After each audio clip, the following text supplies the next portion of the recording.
Hey there! Today I want to share with you a microphone that you've probably never heard of, the Sony ECM-W2BT.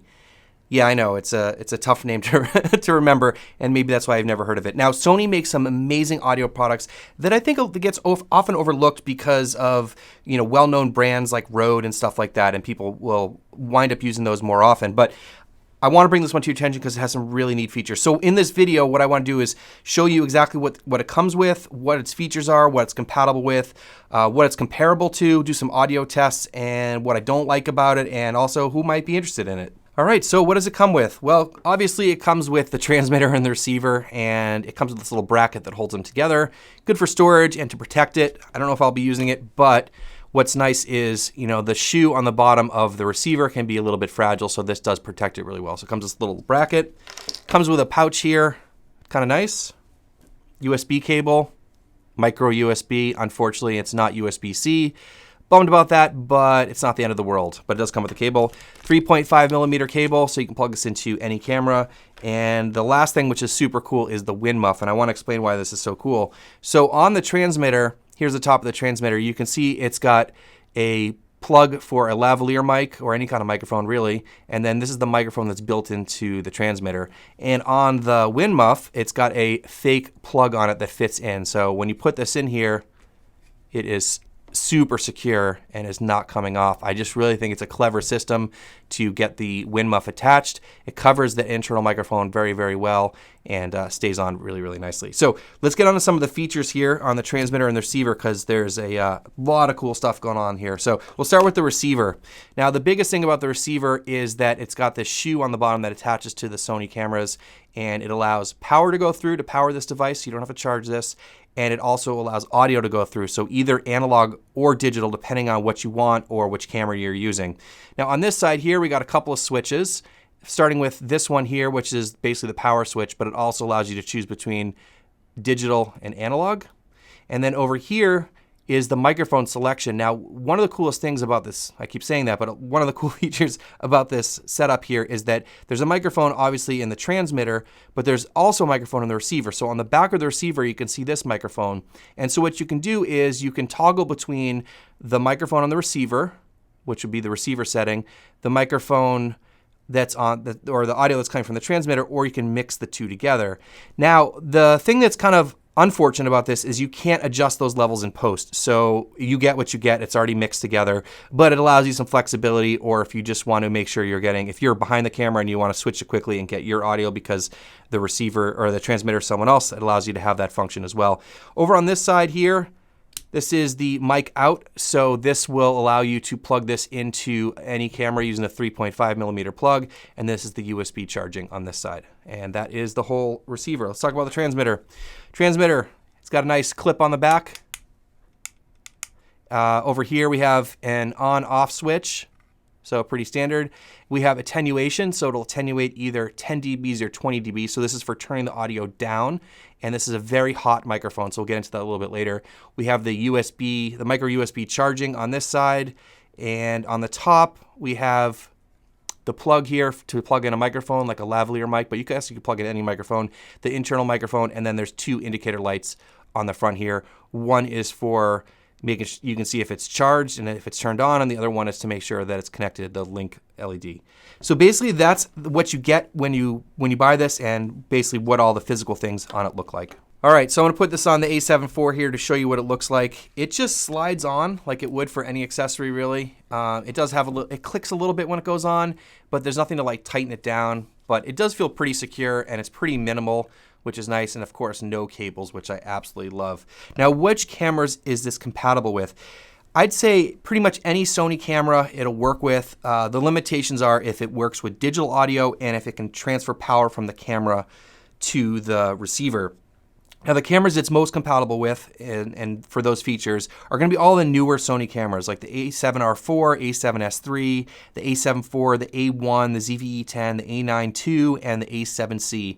So if you have other cameras, again, it'll work with the analog audio and it will not transfer power, so you have to make sure you're charging this separately. Before we get into audio tests, I want to talk about comparables. There are some great companies out there that produce wireless microphone systems just like this. So companies like Rode, Deity, DJI just came out with one that looks really cool. So I think the obvious one to compare this with is going to be the Rode Wireless Go. Now, I don't have the Rode Wireless Go 2. I have the original one. I just never felt the need to upgrade because these work fine and I don't use it a ton. So I will compare it with this because this is what I have. But the Rode Wireless Go 2, which is the newer version, they have a 2 transmitter option for $300 and a single transmitter option, which they just released for $200. This comes in at $230. I think overall there's, pros and cons of each. The Rode Wireless Go 2 has some internal recording options, which are really nice. But I think the biggest thing for me is that you don't have a wire with this one, and it also charges through the camera. So again, that's not going to be a benefit if you're not using a Sony camera, but that's kind of the comparables out there. So let me put the Sony one on here and start using it. Now I'm using the Sony system, and you can see it clipped on my shirt right here. I'm using the internal microphone in the transmitter, and this is going into my FX3 using the digital setting on the receiver. So that'll be the same for all the tests, and then when I'm outside, I'll use the Sony A7 IV. For this setup here, this is my office, which is somewhat acoustically treated, but not 100%. I have a rug on the floor, and I have a couple of sound blankets up, but the walls are not completely treated, and it's not perfect in here. But this is to give you an idea of what's going on in here. And so for all these tests, what I'm going to be doing is using the internal microphones on these systems. Now, I generally do use a lav mic when I am using wireless systems like this, but I wanted to see exactly how this would work just as is. And for this, I'll be reading the simple sentence, which you've probably heard plenty of times: the quick brown fox jumps over a lazy dog. Now, why do you hear that all the time? Well, I actually looked this up, and it's what's called a pangram. And a pangram is a sentence that is very short that contains every letter in the English language. And that's why that sentence is so commonly used for audio tests. And also when you see fonts written out on computers, you might see it in that situation too. I didn't know any of this, but I'll leave a link down below for the Wikipedia article if you guys want to check it out. Anyways, we'll compare this, and we'll also compare the Rode Wireless Go. Now I'm using the Rode Wireless Go, and you can see it clipped on my shirt here. And I'm just using the microphone that's built into the Rode Wireless Go, and I compare that with the Sony internal microphone. The quick brown fox jumps over a lazy dog. The quick brown fox jumps over a lazy dog. Now we're outside shooting on the A7 IV, and we're using the Sony microphone right now, and it is a little bit breezy out here, which is great, so we can test out the wind noise rejection on these microphones with and without the wind muffs. Again, this is the Sony microphone.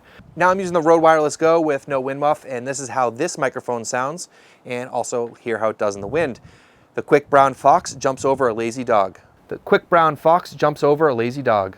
Now we're out here using the Sony microphone with the wind muff, and hear if that cuts down on any of the wind noise, and also if it changes the audio quality from not using the wind muff. So we'll test this out. The quick brown fox jumps over a lazy dog. The quick brown fox jumps over a lazy dog.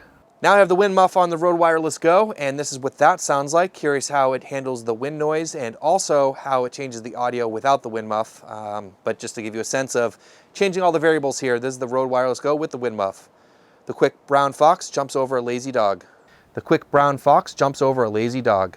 Now you're listening to the audio that's coming through the microphone on the receiver, and I'm standing behind the camera. But what I'll do is I will walk around, and you guys can hear if the audio level is changing as I'm walking around. Of course, the microphone is in back of the camera. So this is what it sounds like in back of the camera. Now I'm using the mix mode, which should be mixing the audio coming from the wireless transmitter and also the microphone that's in the receiver. So what I'm going to do is I'm going to put this down and walk around, and you guys can hear how this sounds as I walk around. Now going behind the camera. So now I'm actually behind the camera, and this is what it sounds like in mix mode. And as I walk back around to the microphone here, we'll see how that sounds and how that mixes those two things together.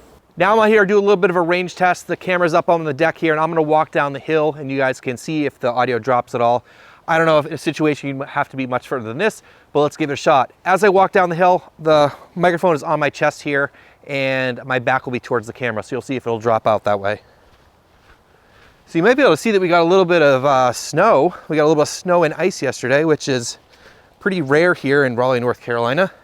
Only happens about once or twice a year, and it's pretty much gone the next day or the day after, but did it cut out at all as I was walking away? Now I'm facing the camera, and again, the microphone is on my chest, so there's no interference or barrier between the microphone transmitter and receiver.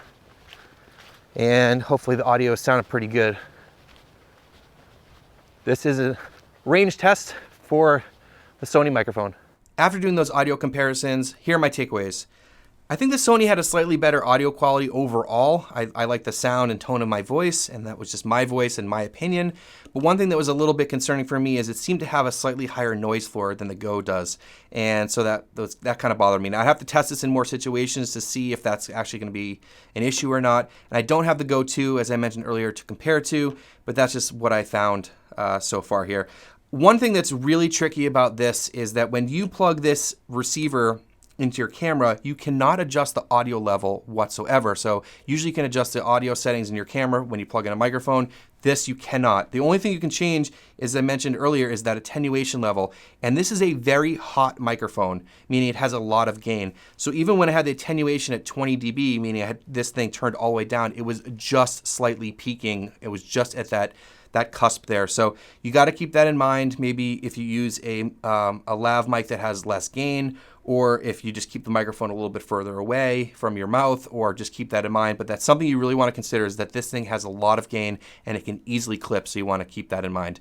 Now, who is this for? Well, I think, frankly, it's basically for Sony shooters, because if you're not shooting Sony, you wouldn't get the benefit of, having this receiver be able to charge through the hot shoe and eliminate the wire and get the digital signal and all that kind of stuff. So I think if you're not shooting on Sony, then I think it's, you can use this 3.5 millimeter, but I would probably go for a different system because you wouldn't be getting all the benefits and the trade-offs there.